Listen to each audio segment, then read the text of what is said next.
Hi, I'm Tiwa Ogunlesi. I'm a life coach and the founder of Confident and Killing It, and you are tuned into Restless Network.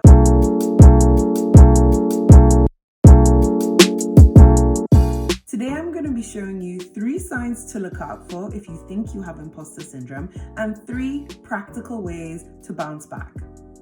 Let's get into it.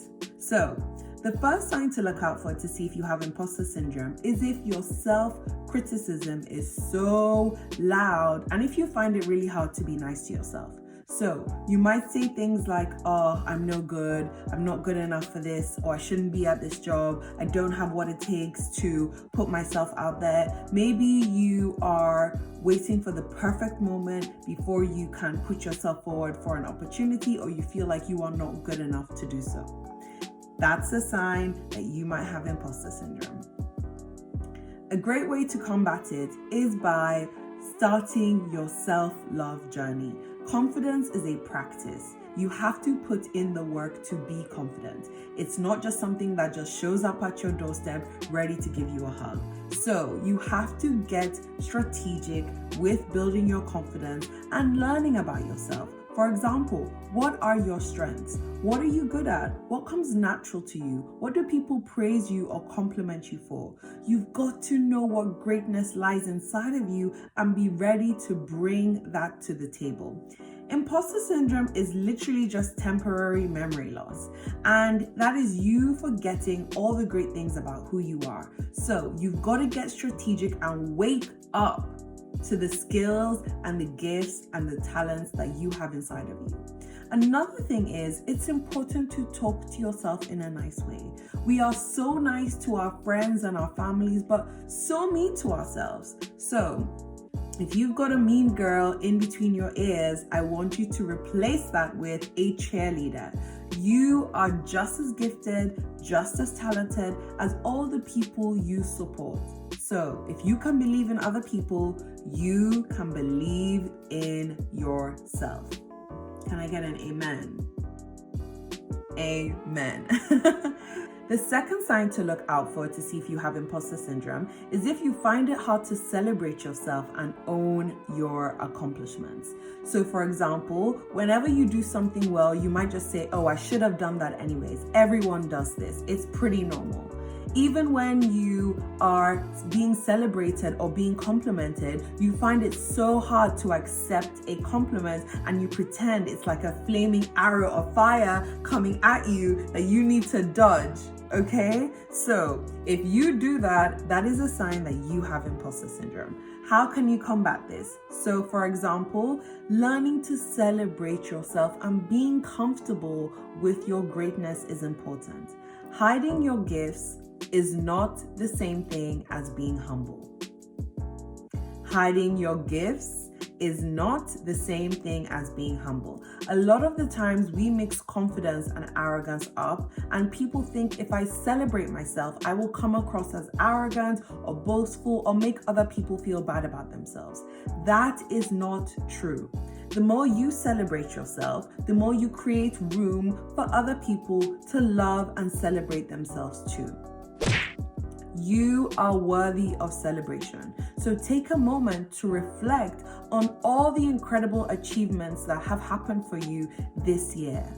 Don't downplay them, and also embrace the small wins. It's not always about the big glamorous things, but if you brushed your hair today, that is something to celebrate. If you had a shower today, that is something to celebrate. So when you are managing imposter syndrome, you have to be intentional about taking moments to pause what you're doing and to celebrate how far you have come.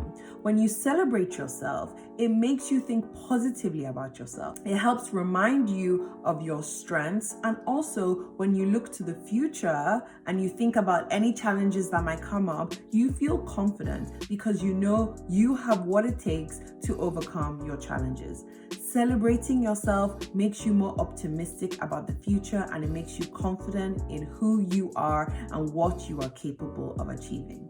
So, no more downplaying your accomplishments. It's time to own your story, to own who you are, and to celebrate yourself. And if people don't like you, well, they can leave, okay? Never dim your light to make other people feel more comfortable. If your light is too blinding for them, tell them to go put some sunglasses on, because you are no longer dimming your light to make other people feel more comfortable. Your light deserves to shine, and I want you to have this unapologetic mentality.